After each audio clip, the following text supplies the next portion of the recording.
Hey there, dear Spellweaver community, and welcome back to another episode of Spellweaver Deck Tech and Tryouts. Didn't see that one coming, right? And yes, I definitely have to come up with a better name for this little sub-series in the future. So yeah, it has been quite a while since the last episode of this little sub-series in terms of Spellweaver content on my channel. So if you don't know what this series is all about, let me tell you real quick.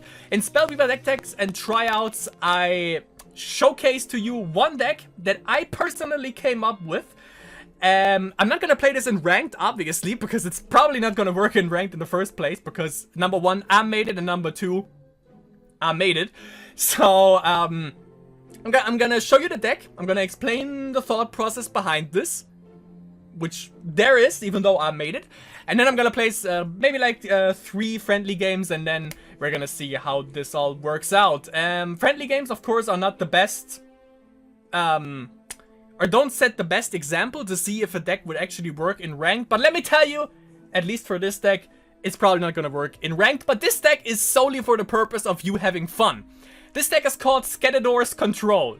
So you already know you're in for a treat.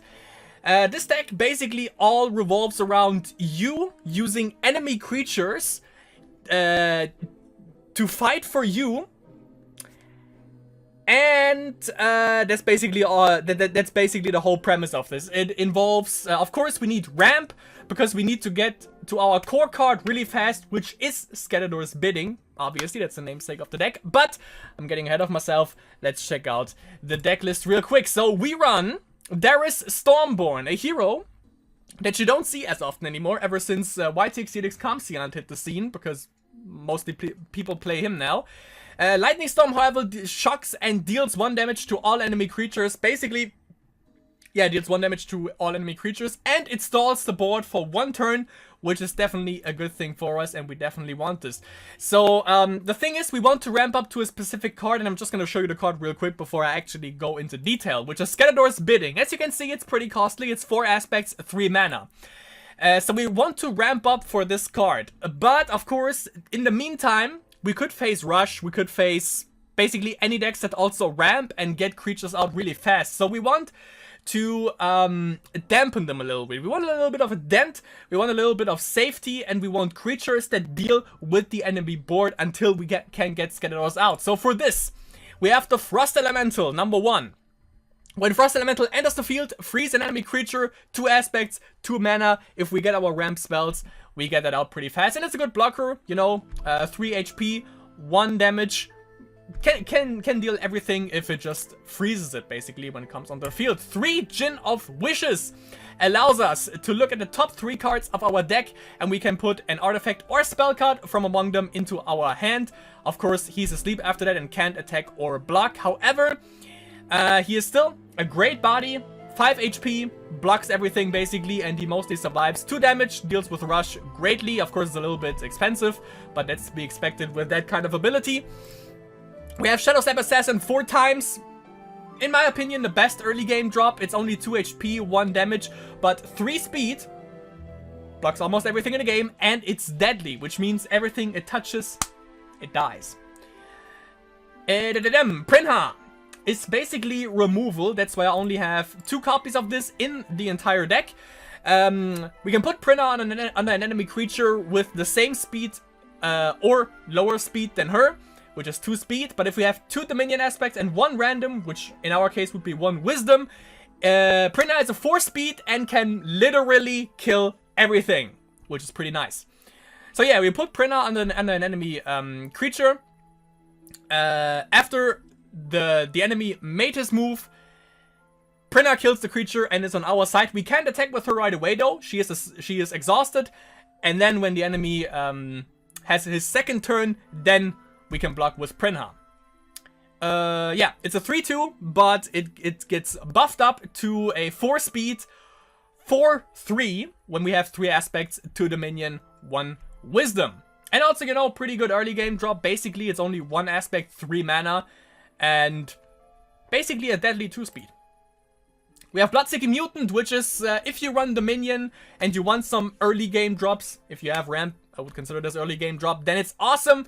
When he comes onto the board, you put a weakness emblem on a non-vampire creature, obviously, and when that creature dies, Bloodseeking Mutant gets buffed to a 3/3. So basically it deals with Rush perfectly.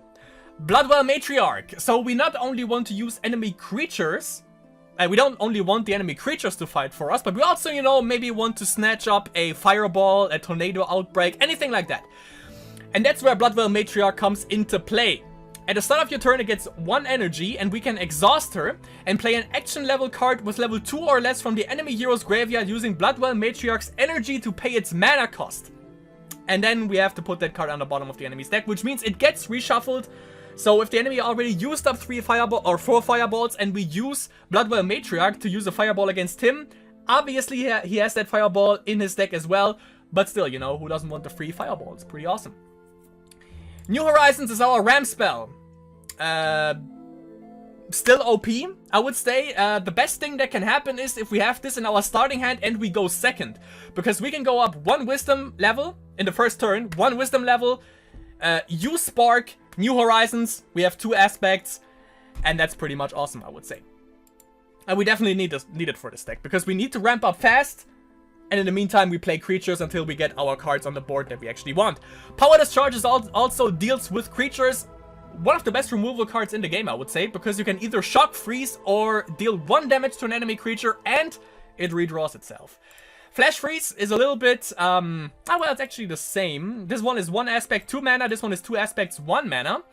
It doesn't redraw itself, but it deals 1 damage and then freezes an enemy creature as well. Otherwise, it would just be instant removal, and that would be pretty shitty, obviously. Power Surge gives an empty mana crystal. This is why we run Wisdom Dominion, by the way. We run Wisdom for New Horizons, so we ramp up our aspects, and with Power Surge, we ramp up our mana crystals.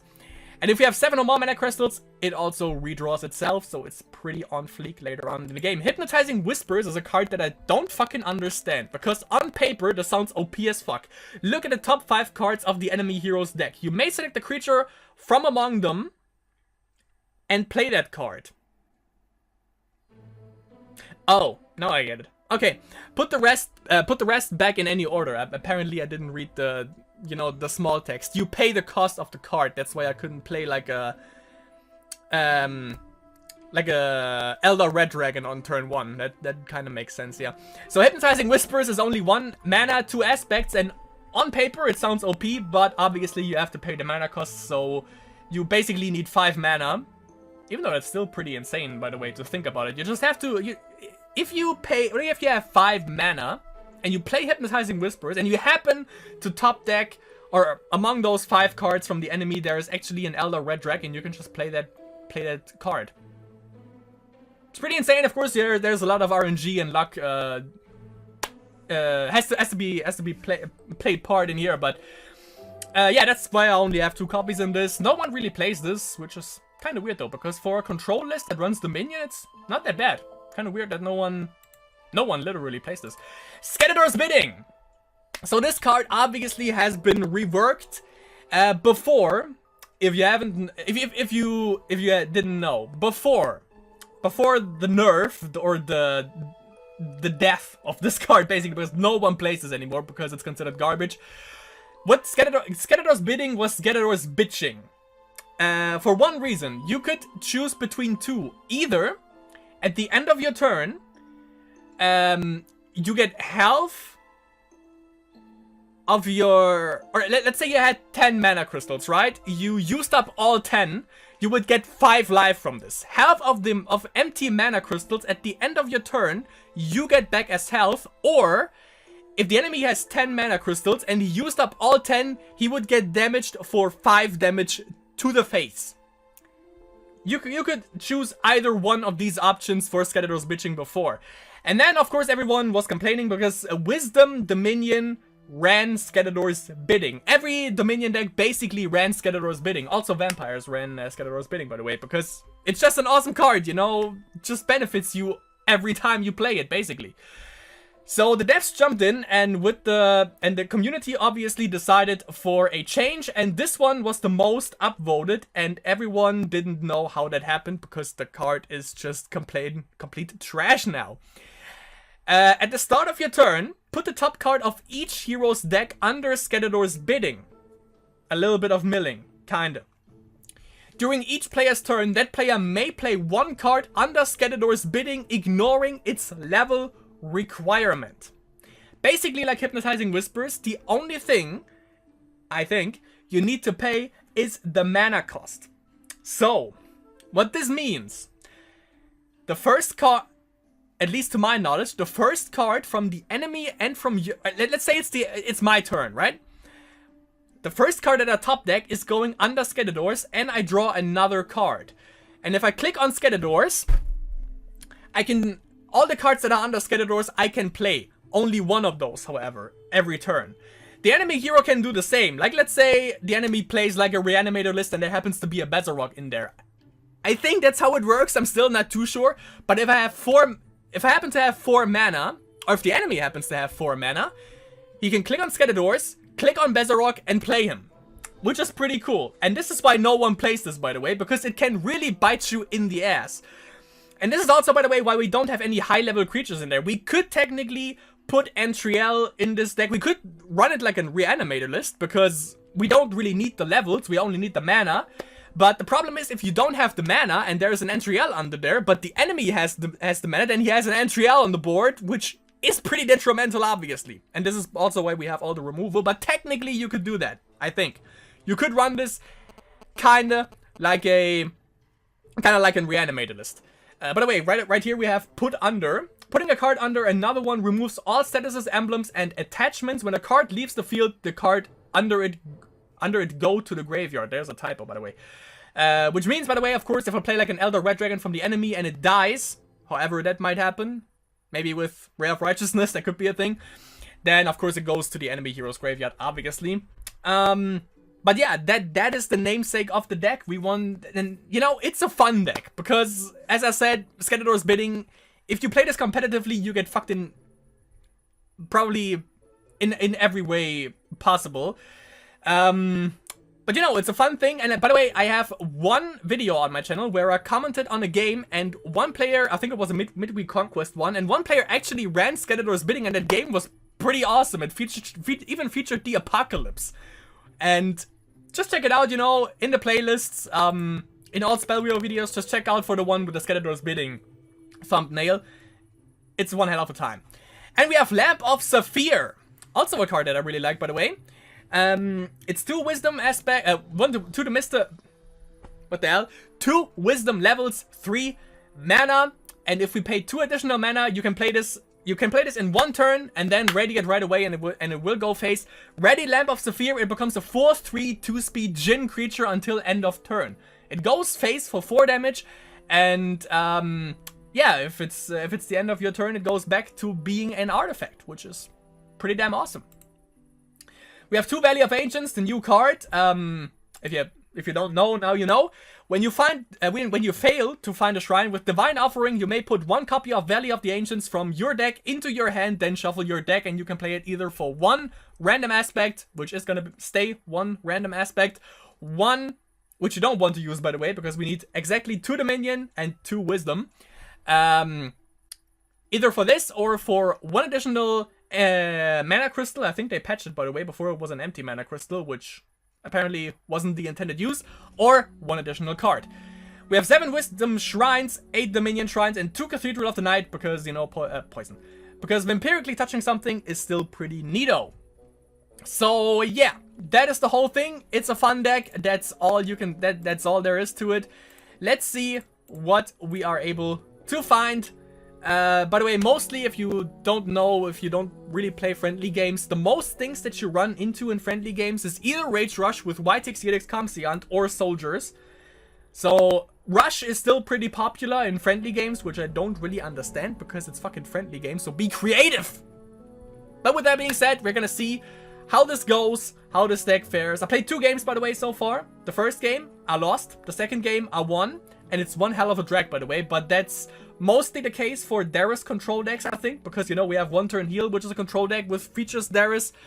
And yeah, the ability to stall the board basically makes for longer games, but that also makes for more fame, and it makes for more gold. So thank me later, basically, if you run into me playing Skatadors Control. But yeah, we're gonna see how it goes in game number 1. Alright, turn 1, everybody. Alright. Sorry, a little bit of a hiccup right there. There was a lot of problems with my recording software right now, but I think we are fine now. So we play, I'll just even call it Elrike, right? We play against Elrike, something that no one really plays anymore, which is kind of weird, but it seems to be artifacts. So using the illusion with the steel sentient, I think. I'm gonna have to hurry up a little bit because my recording software screwed me over royally in terms of time management, but we're gonna get there. We're gonna get there. So let me just adjust this real quick. Alright, here we go. So drop the golem. So yeah, that's definitely gonna be artifacts. Could be scary, but can also be interesting to see what we can actually snag up from this guy. So controlling the board a little bit here, making sure he has 2 aspects. I think, by the way, the blossom thing is now 1 mana actually, which still should be able for him to play a steel sentient now, I think. Okay, goes for frost elemental.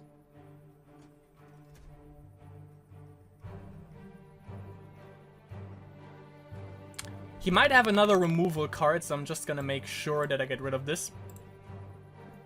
Assuming that he has some another... He could also play it. I mean, it's pure wisdom, it seems. So it's pretty likely. Yeah. I think I'm gonna go with the Djinn. Gonna use it right away. Let's see if we can drop... Yup. Lamp. Me likey. It's pretty sweet. And we have 2 Djinns actually, so I can get another one out next turn. Kinda sucks that we went first, because we had the New Horizons in hand at the beginning of the game. And, you know, as I've said, if you go second, that's even better, because you just Spark. And Spark, go up 1 Wisdom Shrine, 1 Wisdom level, and then you can New Horizons straight away. But, you know, it's alright. It's alright. So, of course, we're gonna get the most value. We're gonna draw. And we're gonna New Horizons. Yep, we need that second Dominion. Nah, fuck me dead. I'm a fucking idiot. But I mean... yeah, we kinda need the fucking wisdom. Oh, God, I fucked up. I'm terrible. And it's late. That's my excuse. Let's see if he played any spells. He did. But I need 1 more mana to actually use Snowstorm. So I'm just gonna wait. Because, you know, it's still, as it says right here, level 2 or less. And as we can see, this one right here is level 2. But we need... It's 3 mana, so we need 3 energy. We only have 2. That's why we can't use it right away. Goes for the drone. For the golem. Makes more sense. Why did I go up for 1 Dominion level? I'm such a fucking idiot. Militant Automaton.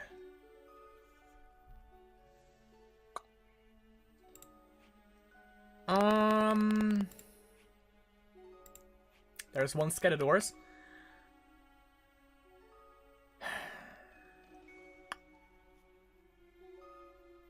Do I go for the Djinn? Do I go for this? I think Shadow Step is pretty good.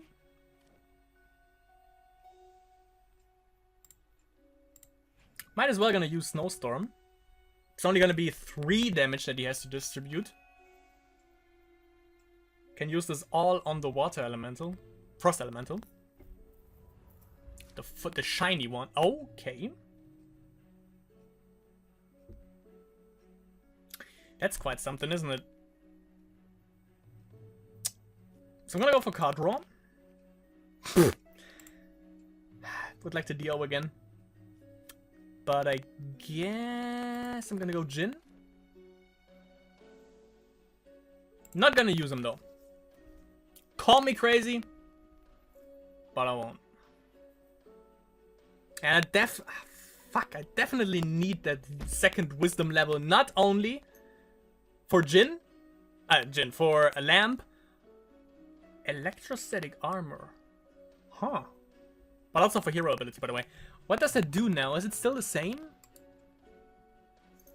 Reduce damage by your wisdom level, deals damage equal to your wisdom level to a creature, and gonna use this pony during your turn. Okay.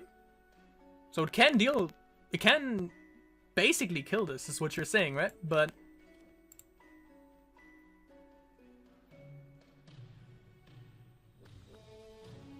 why don't you shield the automaton? Oh, he did. Never mind. Apparently, I missed something when I was trying to read the card. Okay, so it redraws itself.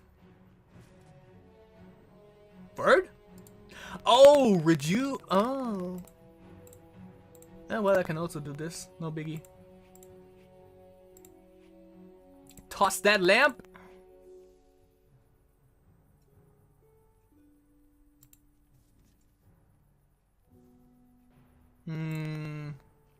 Could play Flash Freeze from hand or from the enemy's graveyard. I'm gonna use mine. I have it, and it also procs the shield. Deals with that. Easy money. Easy money, boy.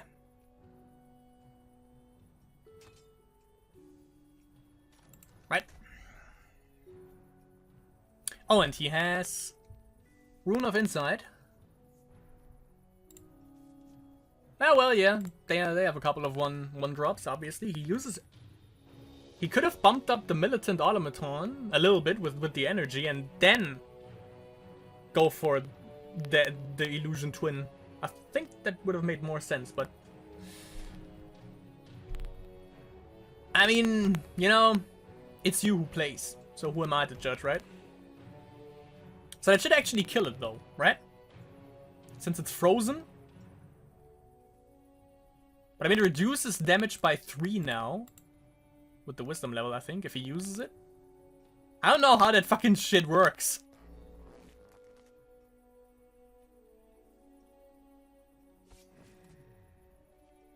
Okay. So reduce the damage by 3, I guess. This is so fucking confusing as fuck. Alright, I can play that too though, can I? Well, it's an artifact, so I don't think I can play with this. Action card, no, I can't. Bummer! Oh well, get it back right away. Alright.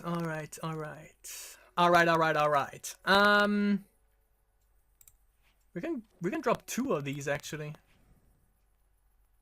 Can play Flash Freeze as well. You know what, why the hell not? Let's freeze it. We have the technology. Though, I would really like to see a Skatadors. At some point now.